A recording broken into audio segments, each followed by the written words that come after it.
Hello, Malcolm. Hi, how are you? Perfect. How are you doing? Okay, it's much better. Thank you so much for making the time. Look, I'm good. I'm fantastic. We're just looking forward to having this conversation with you, and we thought, you know what, let's try him for the weekend and see, because I know how busy things get. Look, I mean, it's all about the Wits Theatre and obviously the great work that you've done. In July last year, Yeah. I took up a post as consulting director for the Wits Theatre Complex. And the reason I was offered the job is that they wanted someone with a lot of experience in both education and creative arts and South African management of theatres and so on. And then I guess I fitted the bill and they offered me the job. And since then, my job has been to animate the Wits Theatre Complex as best I can. And so this program of 20 performances, including jazz and comedy and music and dance and physical theater and immersive sound exhibitions, and something called Sepo Khotso, which is an exhibition, an installation of South African playwrights in the amphitheater, opening in March. And a book launch by Samuel Ravenguy called Decolonizing South African Theatre. All of that is, I suppose, a culmination of 6 months' work preparing for the theatre to be reanimated. And I'm very delighted to say that we have established a cafe called the Hoss Cafe, the House of Shunem. Okay. And the boss of the House of Shunem is someone called Carol van der Horst, and you should actually talk to her and film her. Definitely. And we've already opened the coffee station, and the bar is functioning, and the sweet station is functioning, and food will be arriving very soon. We're doing quite a lot of work around fixing the kitchen and generally making the space beautiful as university term starts tomorrow. Absolutely. So what else can I tell you? One of my other, I think, great successes was to help solve a labor dispute at the university in the theatre. Interesting. And I helped the staff to get proper posts and proper pay. And we've got an excellent team of people working there. Really. Fantastic. Look, I mean, the Wits Theatre Festival, I mean, it's known for showcasing some really innovative experimental works. Can you tell us just a bit about some of the most exciting productions that are going to be featured this year? Okay, well, first of all, let's start with something called Mimetic, which is a project of Gavin Matthys, and he's a lecturer at the Theatre and Performance Division. And it has 40 dancers who storm up the hill from the Wits Theatre onto the piazza in front of the Great Hall, and they dance in the most beautiful way on a concrete floor. Wow. Really extraordinary. And I know this because I saw it last year, which is why it's back. Then we have another 2 dance programs, also created by lecturers in theatre and performance. Kamogelo and Smangaliso. Both of these pieces are absolutely lovely and absolutely to be seen. Another wonderful thing to come to is every Tuesday night, starting this Tuesday at 6 o'clock, we have jazz in the foyer, curated by Carlo Mombelli, the head of music. And then we have a special Valentine's program in the foyer, free, curated by one of the students. His name is Bradley, and he's a person to be watched. I could go on and on and on. One of the young directors is doing a version of Malora, which is a famous play by Yael Faber, who was a graduate of what was then called School of Dramatic Art. I taught her. She's now an absolutely brilliant, internationally acclaimed theatre director. Wow. So Melora is worth watching, but there are dozens of pieces worth watching. The Wits Choir is playing on Monday night at 7 o'clock, and they're definitely worth watching, and that's also free. Now, if you come to Wits after hours, say 5 o'clock onwards, and you come with your ID to the Station Street entrance, you can come into Wits and park your car outside the theatre. So the things like the choir, please join us and watch this beautiful project for free on Monday night. So I'm not sure if you're recording this and you can get that out soon. No, of course. But there's a piece called Ngoma that's absolutely wonderful too. I mean, I sound very gushy, but the truth is, you know, I'm a great believer in the education of the next generation. And the education involves all of this. Absolutely.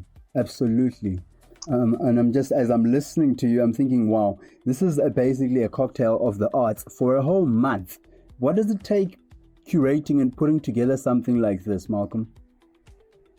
Well, to be honest, I'm the general manager of the theatre. And so I'm a bit like the boss of a receiving house. And the primary curation has happened by staff members of Theatre and Performance School, CAP as it's called.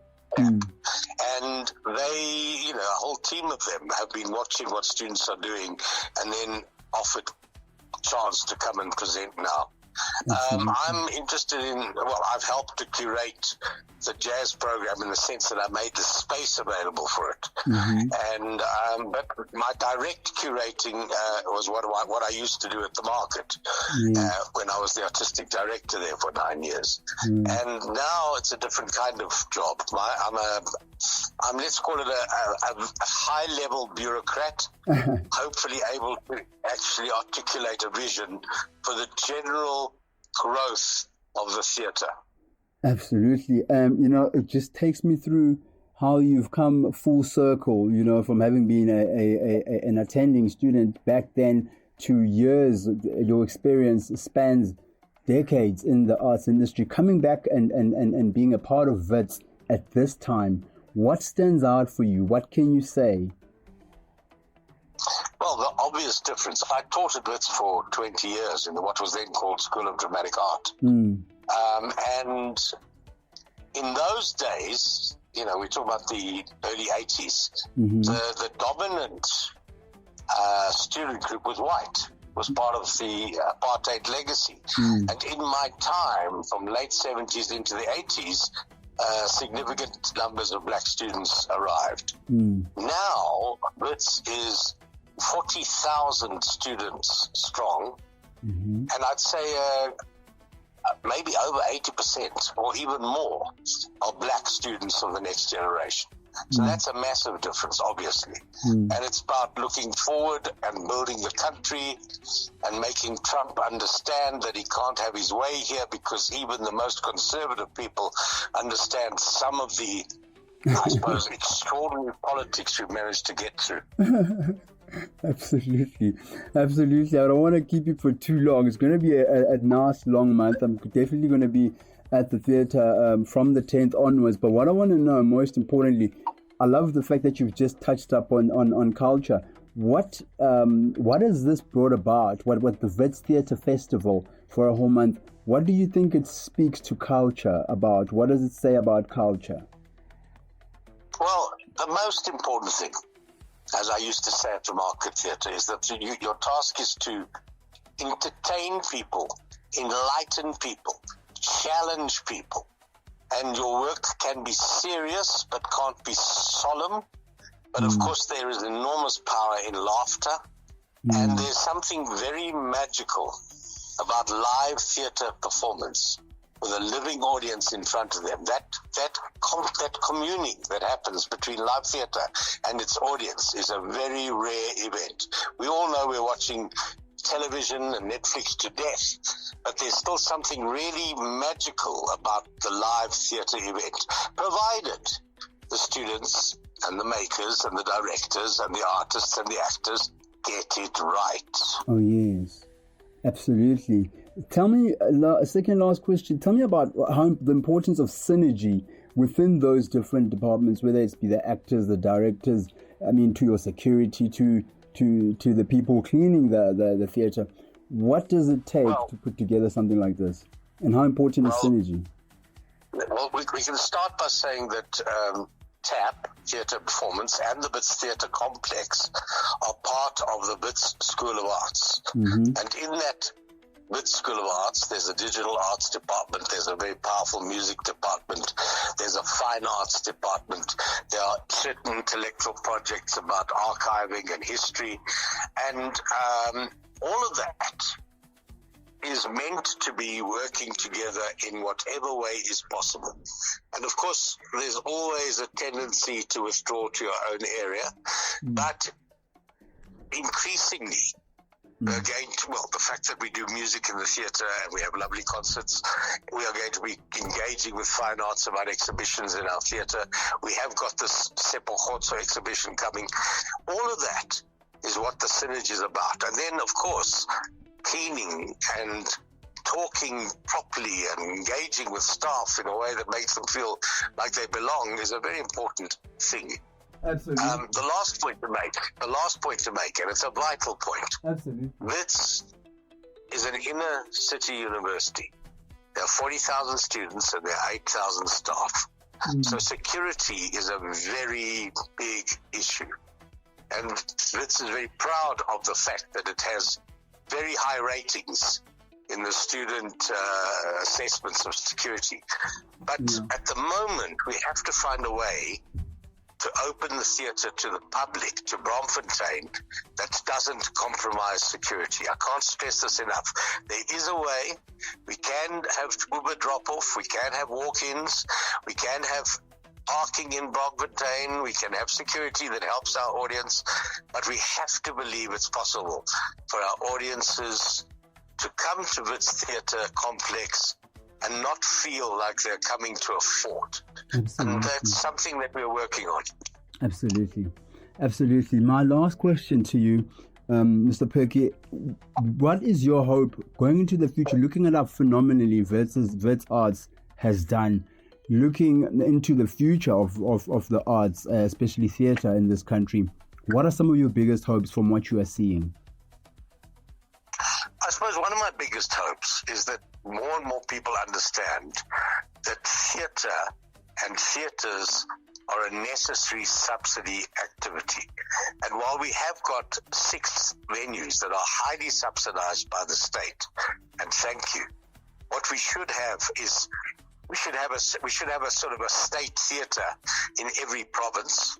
And then we should have regional theatres that are properly subsidized and properly looked after in every city. And that goes with a campaign to develop audiences and sustain the theatre and arts project. And there's a huge amount of careful work that goes into that.